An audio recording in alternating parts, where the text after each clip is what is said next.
ujeedada laga leeyahay madashani ay tahay in la helo wada tashi loo dhan yahay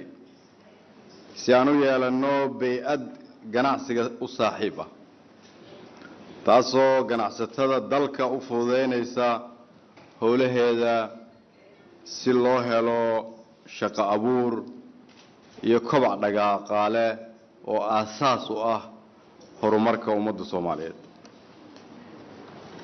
yoolka fog ee shirkan isugu nimid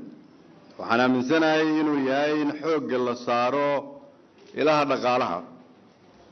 ee mudnaanta leh si loo kordhiyo maalgashiga dalka iyadoo la xoojin lahaa iyo sidii loo xoojin lahaa is-aaminka ganacsiga xorta ah iyo dawladda. waxaan halkan si qalbi wanaag ah uga mahad celinayaa ganacsatada Soomaaliyeed meel walba ay joogaan oo ah laf-dhabarta dhaqaalaha dalka run ahaantiina muujiyay wada shaqayn aad u wanaagsan laga soo bilaabo maalintii la doortay madaxweyne Farmaajo waxayna si firfircooni leh uga qaateen door weyn geedi socodka madashan. sidoo kale waxay bilaabeen inay qaataan mas'uuliyad ka weyntii hore oo ah inay iyagu noqdaan hormuudka horumarka dalka. muddadii dheereed ee waddanku xaalad burbur ah ku jiray ganacsatada Soomaaliyeed waxay ahaayeen meesha keli ah ee Soomaalidu ku badbaaday dadkuna ku badbaaday. taas waxaa suurtagelisay waxa la yiraahdo amaanada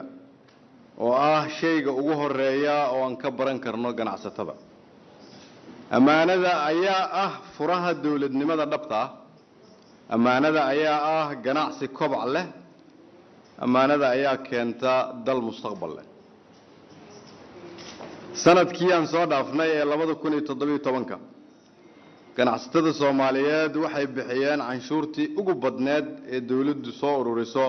ku dhawaad 30 sano la soo dhaafay. waa mahadsantihiin.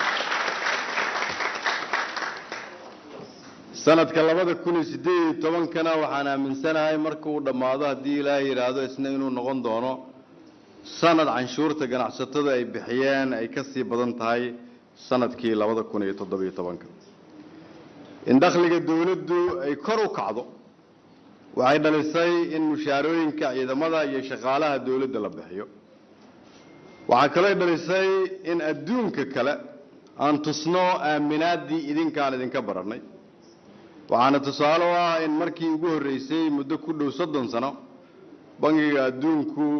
uu soo gaarsiiyay deeq ka timid sanduuqiisa horumarinta ee loo yaqaano Aida Development Fund.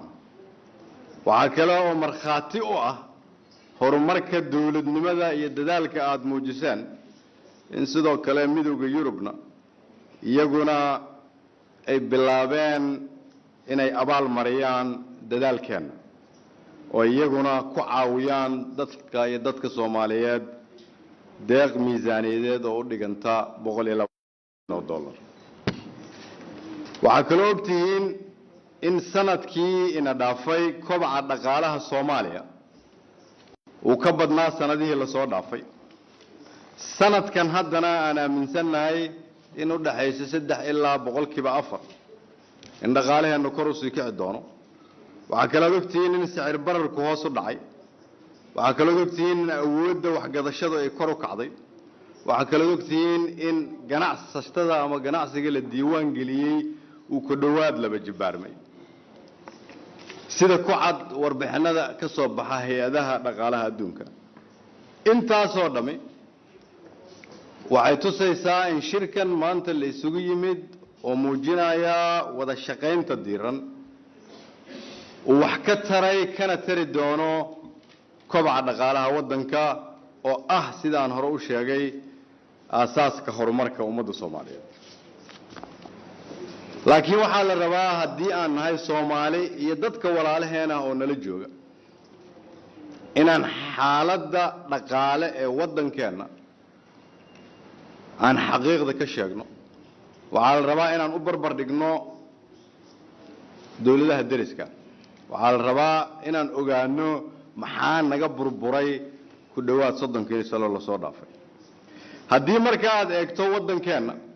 2017 dawladaha deriska haddii aad u barbar dhigto GDP-gooda dalka Itoobiya GDP-giisu waa 80 bilyan Kenya waa 79 bilyan Tanzania waa 52 bilyan Uganda waa 26 bilyan Rwanda oo aad ogtihiin inta ay leeg tahay waa 9 bilyan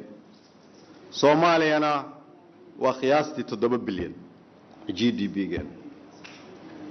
waxa ogtihiin marka aad fiirisaan meesha aan joogno haddii aad eegtaan deynta dalkeena lagu leeyahay boqolkiiba meeqay ka tahay GDP-geena oo babar dhigto wadamada kale waxa soo baxaysa deynta la ku leeyahay oo aanan calfan oo ahayd wax uun la qaatay oo ay interest-na fuushay boqolkiiba 66 ayay ka tahay hadda GDP-geena Ethiopia 60 boqolkiiba ka tahay GDP-gooda deynta ay qabaan Kenya 52 Tanzania 32 Uganda 38 Rwanda 48 laakiin waa dalal shaqeeya oo meeshii ay gashadeen deyntaas ay wax u soo celiso faa'iidadu laakiin waxay tahay annagu waxaan nahay markii iyaga loo barbar dhigo waddanka kaliya oo ka faa'iideysan kara nidaamka dunida oo haddii aan marna dariiqa saxda ah laga cafin kara deyntaas oo dhan macnaheedu waxay tahay marka haddii aan u shaqeyno sida aan 20 bilood iyo xogaagii aan shaqeynaynay oo ganacsatada iyo dawladdu iyo dadka Soomaaliyeed ay isla gartaan inuu yahay dariiqa kaliya oo aan mari karno waxa laga yaabaa inaan leenahay fursad ka fiican dawladaha deriska laakiin waa inaan ognaa marka hadda anagu waxaan gudbinay miisaaniyad ah 340 milyan oo dollar oo 190 milyan laga soo aruurin doono ganacsatada Soomaaliyeed oo halkan fadhida inta kalena ay yihiin mashaariic iyo deeq dunida laga sugayo miisaaniyadda dawladda Kenya oo deriskeena waa 30 bilyan oo dollar Tanzania waa 14 bilyan oo dollar tan Uganda waa 8 bilyan oo dollar tan Rwanda waa ku dhawaad 3 bilyan oo dollar macnaheedu waxa ay tahay marka haddii aan rabno inaan dunida la tartanno waa inaan ognahay meesha ay joogaan dawladda Kenya oo nagu dhagan waa 30 bilyan Uganda oo iyada ku sii dhaganna waa 8.6 bilyan macnaheedu waxa ay tahay marka annaga waxaan leenahay miisaaniyad aan rabno inaan ummadda Soomaaliyeed wax ugu qabanno dawladdu waa inay adeeg bixisaa waa inay amniga ka shaqeysaa waa inay dhaqaalaha ka shaqeysaa waa inay siyaasadda loo dhan yahay ka shaqeysaa waa inay isbitaallo dhisto waa inay iskuulo dhisto waa inay buundooyin dhisto waa inay shaqo u abuurto boqolkiiba 70 iyo xoogaaga bulshada Soomaaliyeed oo da'dooda ay 30 sano ka yar tahay waxaasi waa inay leeyihiin dhaqaalo ku dhawaad 1 milyan iyo bar 1 bilyan iyo bar ayay dawladda Kenya ku bixisaa waxbarasho iyo caafimaad waa inaan isweydiinaa annagu maxaan ku bixinaa 1 bilyan iyo bar marka ay ku bixiso waxbarasho 1 bilyan iyo barna ay ku bixiso caafimaad ay tahay dawlad Afrikaan oo annaga deriskeena waxa lagu xisaabtamayaa bulsho noocee ah ayaad rabtaa inaad soo saarto waxbarasho noocee leh adduunyada aad rabtay inay la tartanto macnaheedu waxay tahay marka aad maal geliso carruurtaadu ay wax bartaan sida badeecada ayaad u dhoofinaysaa aqoontaada annagu marka maxaan maal gelinaa waa run waa soo dhaweynaynaa adduunyadu wayna caawisaa Soomaaliya way garab taagan tahay adduunyadu marka ay aragto Soomaaliya miisaaniyadeedu waa 340 milyan waa 15 milyan oo qof oo tiraada adduunyadu waxaan aaminsanahay Soomaaliya inay horumar sameynayso dawladda Soomaaliyana waa inay 1 iyo 2 iyo 3 qabataa waa in adduunyadu ay aqbashaa inaan 340 milyan lagu qaban karin isla xisaabtanku waxa ay tahay haddii dawladda Soomaaliyeed laga rabo inay u adeegto bulshada Soomaaliyeed annagu waa inaan ku dadaalnaa inaan dalkeenna kobcinaa dhaqaalihiisa duniduna waa inay aqbashaa shuruudaha lagu xiraayo dawladda Soomaaliyeed in ficil lagu kabo dawladdu waxa lagu noqdaa inay dadkeeda adeeg siiso adeeguna waa inuu leeyahay dhaqaale lagu bixiyo annagu marka gurigeena nadiifsano ayaan rabnaa marka inaan dunida la galno xisaabtankaas dawladda Itoobiya 630 milyan ay ku bixisaa waxbarashadeeda 560 milyan ay ku bixisaa caafimaadkeeda waa sida loo kala dhaqaale badan yahay laakiin annagu waxaan is weydiinaynaa maxaan ku bixinaa isbitaaladeen maxaan ku bixinaa iskuuladeen jidadka la dhiso maxaan ku bixinaa si ganacsigeenu u fududaado waxaa la rabaa inaan fahamno godka dawladnimadeenu ay ku dhacday 30 sano la soo dhaafay intuu u qodan yahay waxaa la rabaa inaan fahamno culayska ay qaadanayso sida looga soo saari lahaa waxaan rabnaa inaan ogaano qof walba Soomaaliyeed oo halkan fadhiyo inuu aqbalo waqti ma jiro Soomaaliyeed waqti ma haysatiin waqti ma haysana haddaan rabno dunida inaan la tartarno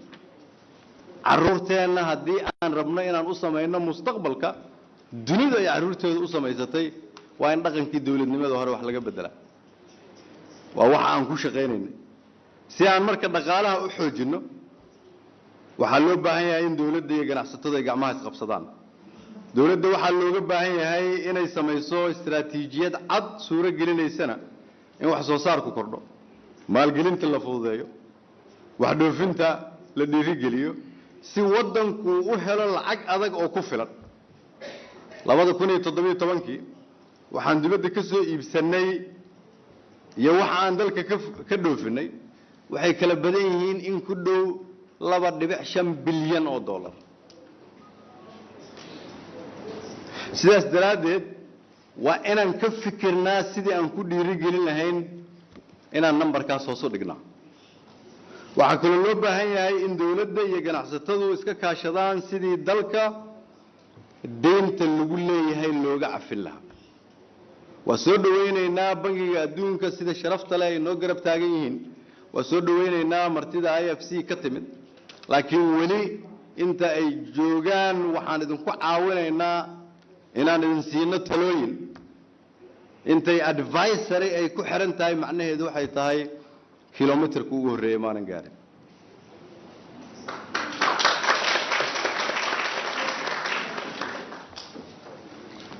waxaa loo baahan yahay inaan isweydiino su'aalahaas adag waa run adduunyadu waxay ku soo gurmanaysaa annagu markaan isu gurmano annaga marka Soomaali ahaan markaan leenahay fursad dhaqaale ama beero ama kalluun ama shidaal ama ganacsato maskax fiican leh waxaana la ka rabaa inta aanan adduunyada caawinaad weydiisan annagu inaan bilowno inaan isku tashano annagu inaan aqbalno haddii aanan dalkeenna dib u dhisayn adduunyada intay timaado noo dhisimayso waa inaan hay'adaha marka dawliga ah oo dhan dib u dhisnaa iyagaan dib u dhis ku samaynaa xeerarka iyo siyaasadda dhaqaale ee dalka casriyeyna dakhliga kordhinaa oo cid walba uu aqbalo canshuurta in la bixiyo cidda loo dhiibaayana lagula xisaabtamo waa in musuqmaasuqa lagu jihaada uu noqdo shaqo qof waliba uu ka shaqeeyo in musuqmaasuqa aan la aqbalin shacab iyo dawladba waa inaan aqbalnaa amniga in looga shaqayn karo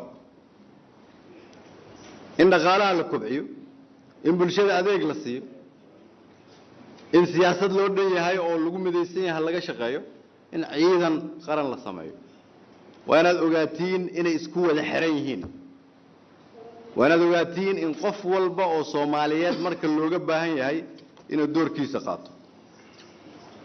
waxaa muhiim ah marka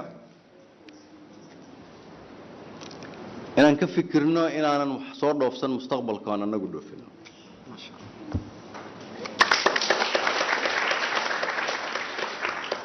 si marka taasi ay u dhacdo waxay noqonaysaa maalgashiga inaan dadkeena ku bilowno si aan ugu bilowno waa inaan ka bilownaa iskuulladeena iyo isbitaalladeena si aan uga bilowno waa inaan aqbalnaa marka dhaqaalihii dalkeena iyo dadkeena aan ku maalgelin lahayn annagu inaan bilowno inaan bixino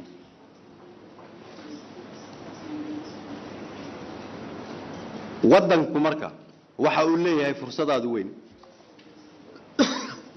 adduunyadu waxay imaanaysaa sida halkan laga sheegay markii fursadaas aan nal ugu ifino aan dhisano aerobooro iyo dekado iyo jidad aan bilowno inaan shaqooyin abuurno aan furfurno ganacsigeena laakiin cidda laga raba inay waxaas samayso waa annaga halkan marka waxaan rajaynayaa inaan looga hadlin maxaan ahaan jirnay maxaan hadda nahay laakiin looga hadlo maxaan noqon karnaa halkan waxaan rajaynayaa inaan looga hadlin 30 sano naga luntay laakiin in looga hadlo ma rabno in daqiiqad kale ay naga lunto halkan waxaan rajaynayaa in looga hadlo in ganacsatadu aanay dawladda sugin laakiin ay aqbalaan iyagu inay dawladda yihiin waxaan aad ugu hanweynahay in ganacsatada iyo khubarada badan ee maanta halkan isugu timid ay wada tashigooda ka soo saari doonaan talooyin wax ku ool ah oo qayb ka noqon doonta ajandaha horumarinta waddanka waxaan iyana u mahadcelinayaa wasaaradda ganacsiga iyo dhammaan hay-adaha kale uu suuro geliyey qabsoomidda kulankan muhiimka waxaa kaloo aan codsaday in wasiirka qorsheyntu uu hadhowta idin yimaado uu idinkaga warramo qaabka dawladdu hadda ay u shaqayso hadafyada dawladdu ay leedahay shaqooyinka hor yaalla iyo sida aad noola qaban lahaydeen